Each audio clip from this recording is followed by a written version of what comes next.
तो बाढ़ कब होगा पानी, कोई बता दे? जब बाढ़ जो क्या क्या लिख बैठ जाना ना। बताइए बताइए। सर जब बाढ़ आवश्यकता से अधिक पानी होता है तो हाँ, जब पानी आवश्यकता से अधिक होकर हमारे जान माल मतलब हमारे घर, हमारी संपत्ति, हमारे जान के लिए खतरा बन जाए, तब उसको स्पेसिफिक बाढ़ कहते हैं। बहते पानी ऐसे पानी है तो उसको बाढ़ नहीं कहते, ठीक है।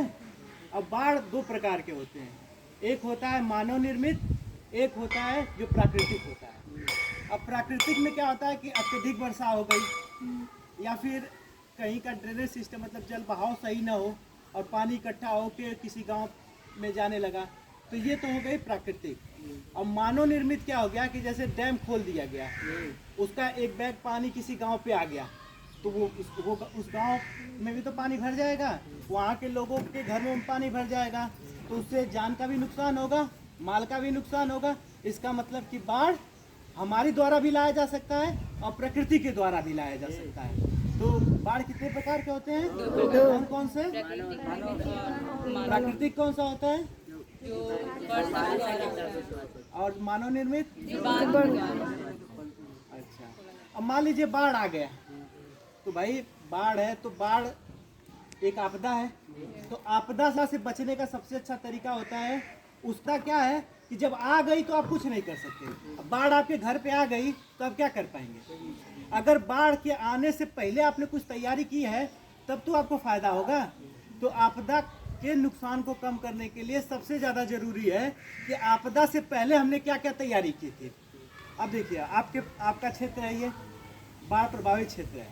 अब आपको कुछ चीज़ों का ध्यान रखना होगा कि जैसे जून जुलाई का महीना आया, इसी टाइम बारिश होती है। हमारे यहाँ तो मानव निर्मित नहीं आती है क्योंकि डैम वैम नहीं है उतना, लेकिन हमारे यहाँ प्राकृतिक वाली आती है।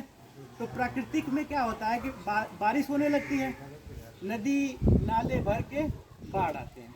तो हमारे यहाँ जो बाढ़ आता है वो मोस्टली जुलाई अगस्त सितंबर के महीने में आता है। तो अब हमें क्या है कि हमें आपदा से बचने के लिए इस जून जुलाई अगस्त जो भी महीना है इससे पहले कुछ तैयारियां करनी पड़ेंगी। अब हम आपको बताते हैं कि कौन कौन सी ऐसी तैयारियां हैं जो बाढ़ आने से पहले की जाती हैं। जैसे मान लीजिए कि आपका गांव है बाढ़ प्रभावित क्षेत्र में है, आपको पता है कि जुलाई अगस्त में बाढ़ आना है, तो आप उसके लिए कुछ तो तैयारी करके रखेंगे। जैसे मान लीजिए नाव बना के रखेंगे। अब नाव भी कई तरीके से बनता है, कुछ लोग केले के काट के राफ्ट बना देते हैं, कुछ लोग ऐसा बना देते हैं जैसे मटके टाइप का रहता है राफ्ट, इम्प्रोवाइज्ड राफ्ट, उसकी मदद से भी पानी आ गया तो उसके सारे लोग चले जाते हैं। तो ये सब चीज़ें वो पहले घर से बना के रखे रहेंगे, तभी तो उस समय इस्तेमाल कर पाएंगे कि बाढ़ आ गई तो हम चले बनाने, उसी वक्त हम लगे बनाने उसको, पहले हमें बना के उसको रखना पड़ेगा, तभी तो हम उसको बाढ़ के दौरान इस्तेमाल कर सकते हैं। फिर जैसे कुछ खाने की चीज़ें जैसे जो लंबा दिन तक टिके जैसे ड्राई फ्रूट, उसको हमें रखना पड़ेगा। दवाइयाँ जो जैसे पैरासीटामॉल, जो मेन दवाइयाँ हैं जो बुखार को ठीक कर सके, इन सब चीज़ों की। अब बाढ़ आने से पहले हमें ये भी चिन्हित करना होगा कि अगर बाढ़ आ गई तो हम कौन सी ऊंची जगह है जहाँ पे जाएंगे, वो जगह भी चिन्हित करके रखनी होगी कि हमें अपने घर से ये सामान यहाँ ला के रखना है। ये भी तो पता होना चाहिए कि बाढ़ आके कौन सा ऊंचा जगह है, पता चले हमें यही ना पता हो कि ऊंचा जगह कौन सा है, तो हम वही बोर्ड तो बना लिए, सब कुछ रख लिए, लेकिन ये नहीं पता जाना कहाँ है, तो उस स्थान को भी चिन्हित करके रखना होगा। दवाइयाँ रखनी होगी। जो गाय भैंसे अपने पशु हैं उनको भी बाढ़ आने से पहले ही छोड़ दिया जाता है, क्योंकि वो खुद ऊंचे स्थानों पे चली जाती हैं, क्योंकि वो उनको नेचुरली पता होता है कि कहाँ पानी नहीं आ पाएगा, तो उनके लिए भी बाढ़ आने से पहले सोचना पड़ता है। ये चीज़ें हो गई बाढ़ आने से पहले की। अब बाढ़ आ गई तब क्या करेंगे, कोई बताएगा? बाढ़ आ गई है, अब हम घर में हैं, पूरा भरा पड़ा है, कोई बता पाएगा एक पॉइंट भी कि हम क्या करें उस समय? मान लीजिए बाढ़ आपके घर में आ गई है, क्या करें? हाँ, तो जो जितनी अच्छी तैयारी किया रहेगा उसके परिवार के सदस्य उतने अच्छे से जाएंगे और उतने अच्छे से बाढ़ के दौरान सुरक्षित भी रहेंगे। तो बाढ़ जब आ गई तो जो चीज़ें आपने बनाई थी, जो तैयारी करके रखी थी, खाने का सामान, सब सामान, उसको लेके आप अपने जो बनाए हैं, बोट बनाए हैं, चाहे केले का राफ्ट बनाए हैं, चाहे मटके का राफ्ट बनाए हैं, उसकी मदद से ऊंचे स्थान पे चले। हाँ, बाढ़ के दौरान जो घर के नौजवान लोग हैं उनको एक चीज़ का ध्यान देना चाहिए। गांव के जैसे गांव मान लीजिए पूरा डूबा है, तो अब ये नहीं कि हम 15 साल के हैं 20 साल के हैं सबसे पहले हम ही जिद कर लें कि बोट पे बैठ के हम ही जाएंगे। इस बात का ध्यान देना है कि हमारे गांव के जो बूढ़े लोग हैं या जो बीमार लोग हैं पहले हम उनको ऊंची जगहों पे रखेंगे, बाद में अपने को प्रेफरेंस देंगे कि हम बाद में वहाँ पे पहुँचेंगे, क्योंकि उनको बीमारी रहती है या बूढ़े रहते हैं तो पानी रहने के दौरान बहुत सारी चीज़ें होती है तो उससे उनकी मौत जल्दी हो सकती है और हमारे पास क्षमता थोड़ी सी ज़्यादा रहेगी। तो बाढ़ जब आई है तो उस दौरान हम सारा सामान लेकर ऊंची जगहों पे चले जाते हैं। फिर उसके बाद बाढ़ समाप्त हो गई। अब बाढ़ समाप्त हो गई तब क्या हमें करना होगा? अब मान लीजिए हम वहाँ से आए, बाढ़ समाप्त, अब वहाँ से हम आए अपने घर पे, तो क्या ऐसे ही रहने लगेंगे घर में? क्या करेंगे? साफ सफाई करेंगे। तो साफ सफाई में क्या करेंगे?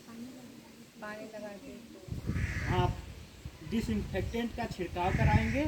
बिना जब तक पूरे इलाके में छिड़काव हो जाए तब तक अपने घरों में नहीं जाना है, जब तक छिड़काव नहीं।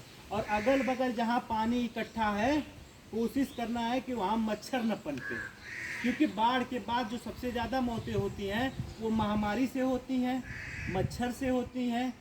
ये चीज़ें घातक हमारे लिए हो जाती हैं। और जो घर के जो बड़े बुजुर्ग हों उनका उस समय थोड़ा ज़्यादा ध्यान रखा जाता है। बाढ़ के बाद भी, बाढ़ के दौरान भी तो रखा ही जाता है, बाढ़ के बाद भी उनका हमें थोड़ा ज़्यादा, क्योंकि कोई भी इन्फेक्शन उनको ज़्यादा फैलने के चांसेस होते हैं। और कोई कुछ बता दे अपनी तरफ से बाढ़ के बाद का सोच के कि बाढ़ के बाद क्या करना चाहिए हमें?